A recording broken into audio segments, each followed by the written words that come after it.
Ako lang ba ang mahilig manood ng TV habang kumakain at nagkakape?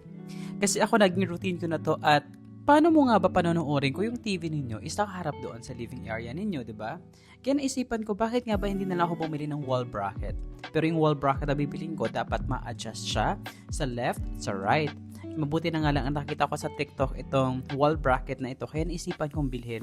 Napakamura lang at ang maganda kasi dito mga beshi, matibay. Matibay siya pero kailangan mo nga lang ng magkakabit nito kasi hindi siya basta-basta na may kakabit lang bigla-bigla, no?